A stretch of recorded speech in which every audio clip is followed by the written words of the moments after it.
السلام علیکم ورحمۃ اللہ وبرکاتہ۔ آج ہم تجوید القرآن کورس کا لیکچر 14 کو دیکھیں گے، جس میں ہم رموز اوقاف کے بارے میں دیکھیں گے۔ بسم اللہ الرحمن الرحیم ورتل القرآن ترتیلا، اور قرآن کو خوب ٹھہر ٹھہر کر اطمینان کے ساتھ پڑھو۔ ماشاءاللہ سے بہت ہی پیاری آیت ہے، تو ہم نے بھی انشاءاللہ کوشش کرنی ہے قرآن کو خوبصورت انداز میں ترتیل کے ساتھ اور خوب ٹھہر ٹھہر کے پڑھنا ہے۔ آج ہم رموز اوقاف کے بارے میں پڑھیں گے، اس کے بارے میں جانیں گے کہ رموز اوقاف کیا ہوتے ہیں، یعنی وقف کرنے کے اصول۔ ٹھیک ہے، جیسے ہم کسی بھی چیز پہ وقف کرتے ہیں، رکھتے ہیں کچھ بھی، تو اس طرح قرآن کے بھی کچھ اصول ہوتے ہیں۔ رمز کی جمع رموز ہے، ٹھیک ہے، اور اشاروں کو کہتے ہیں، اور وقف کی جمع ہوتا ہے اوقاف، یعنی ٹھہرنا۔ تو رموز اوقاف کا مطلب ہے ٹھہرنے کے اشارے۔ کیا ہے؟ ٹھہرنے کے اشارے، مطلب کہ کہاں ہم نے وقف کرنا ہے، کہاں ہم نے ملانا ہے، کہاں ہم نے جاری رکھنا ہے، ٹھیک ہے، اس کے بارے میں۔ جیسے ہم ٹریفک کے اشارے بھی دیکھتے ہیں نا، تو ہمیں ریڈ، یلو اور گرین اشارے نظر آتے ہیں، تو وہاں پہ ہمیں پتہ ہوتا ہے کہ ہم نے کس اشارے پر رکنا ہے، جو اشارہ چلے گا، کس نے اپنی جو ہے سپیڈ پکڑ لینی ہے، ٹھیک ہے، اس نے چلنا شروع کر دینا ہے، اور کس پہ سب نے رک جانا ہے۔ تو یہ ہمیں اشاروں کی جو لائٹس ہیں، اس کے بارے میں ہمیں پتہ ہوتا ہے کہ یہ والی لائٹ چلی ہے تو ابھی ہمارا جانے کا ٹائم ہو گیا، ابھی ہمارا رکنے کا ٹائم ہو گیا، ابھی وہ والی لائن جائے گی، ابھی وہ والی لائن جائے گی۔ تو اسی طرح ہمیں قرآن کے بھی وقف کے اصولوں کے بارے میں پتہ ہوگا کہ ہم نے تو پہ کیا کرنا ہے۔ جیسے سمبل آ رہے ہوتے ہیں نا، تو آ گیا، لام آ گیا، صاد آ گیا، تو ہم نے یہاں پہ کیا کیا کرنا ہے، رکنا ہے، کیا کرنا ہے، تو اس کے بارے میں بھی ہمیں پتہ ہونا لازمی ہے۔ تو اس کے بارے میں ہم بات کریں گے آج۔ جیسے ہم کوئی بھی بات چیت بھی کرتے ہیں، تو ہم اس میں بات چیت بھی کرتے ہیں نا، تو اگر میں بولوں کہ روکو مت جانے دو، تو اگر میں بولوں روکو مت جانے دو، تو میرا جملہ نہیں ہوگا۔ تو اسی لیے فل اسٹاپ بھی ہم نے کہاں لگانا ہے، جہاں پہ ہمارا حق بنتا ہے کہ ہم نے بس اتنی بات کر کے وقف کرنا ہے، اس کے بعد ہم نے جاری رکھنا ہے۔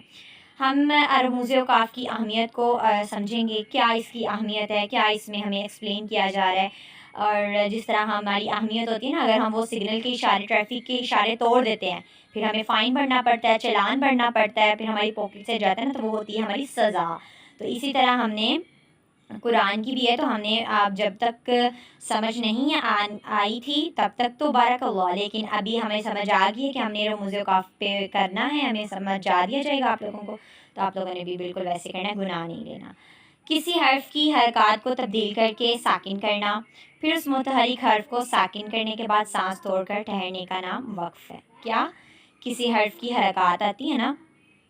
تو ہم رموز اوقاف آئیں گے، وہاں پہ آئیں گے، تو ہم نے کیا کرنا ہے، اس کو ساکن کر دینا ہے۔ جیسے ہمیں سرکل ملتا ہے، تو لاسٹ میں اکثر جیسے الحمدللہ رب العالمین ورڈ ہے، تو اس کے آگے سرکل آ جاتا ہے، تو ہم کیا کرتے ہیں، جو نون کی حرکت ہوتی ہے اس کو گرا دیتے ہیں، ٹھیک ہے، یعنی پھینک دیتے ہیں۔ تو وہاں پہ ہم لوگ کیا کرتے ہیں، وقف کرتے ہیں، کیونکہ وہ وقف کی علامت ہوتی ہے، ٹھیک ہے، وہ جو سرکل آ رہا تھا نا، وہ کیا ہے، وقف کی علامت ہوتی ہے، تو ہم کیا کرتے ہیں، ساکن کر دیتے ہیں۔ پھر اس متحرک حرف کو ساکن کرنے کے بعد سانس توڑنے کو ٹھہرنے کا نام، جب سانس توڑ کر ٹھہرتے ہیں ہم لوگ، وقف کر دیتے ہیں، تو اس کا نام وقف ہوتا ہے، یعنی وقف کر دیتے ہیں، رک جاتے ہیں۔ وقف ہمیشہ رسم الخلص کے تابع ہوتا ہے، مطلب کہ ہم نے وقف جہاں پہ بھی کرنا ہے، ہمارے پاس سمبل آئیں گے تو ہمیں پتہ ہوگا کہ تو آ رہا ہے، آگے آپ کو ایکسپلین میں کروں گی کہ تو آئے گا تو آپ نے کیا کرنا ہے، جاری رکھنا ہے یا پڑھنا ہے۔ لام آئے گا تو آپ نے جاری رکھنا ہے یا اس کو پڑھنا ہے، یا آپ نے وقف کر کے پھر اس کو 2-3 حروف کو پیچھے سے ملا کے پڑھنا ہے، کیسے پڑھنا ہے، اس کے بارے میں ہم لوگ ایکسپلینیشن لیں گے۔ جی، وقف کرنے کا آسان چارٹ آپ کے سامنے، آپ نے بھی ایسے ہی چارٹ بنانا ہے، ٹھیک ہے۔ سب سے پہلے ہمارے پاس لفظ ہیں جو کہ حرکات کے ساتھ ہیں، پھر اس کے بعد وقف کے جو سمبل ہے وہ بھی اس کے اوپر لگے ہوئے ہیں، اور کیفیت وقف یعنی کیا اس پہ، ان پہ کیا حکم ہے۔ جیسے ہمارے پاس فرسٹ ورڈ ہے ہوا،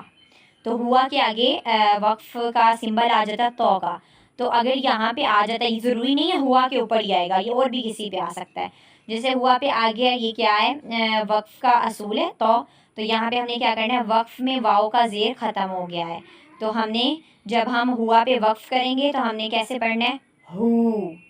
ہو، کیا پڑھنا ہے، ہو، پھر ہم لوگ ہوا نہیں پڑھیں گے، لاسٹ والی جو زبر ہے اس کو گرا دیں گے۔ جیسے میرے پاس ورڈ ہے فی ہی، تو میں اس کے اوپر کیسے وقف کروں گی، فی، تو وقف میں ہا کا زیر ہم نے ختم کر دینا ہے، فی، ایسے پڑھنا ہے۔ وَيُمِيتُ کو وَيُمِيت، رَقِيبًا آ گیا ہے، تو اگر تنوین آ جاتی ہے تو ہم نے ایک زبر پڑھنی ہے، کیا پڑھنا ہے،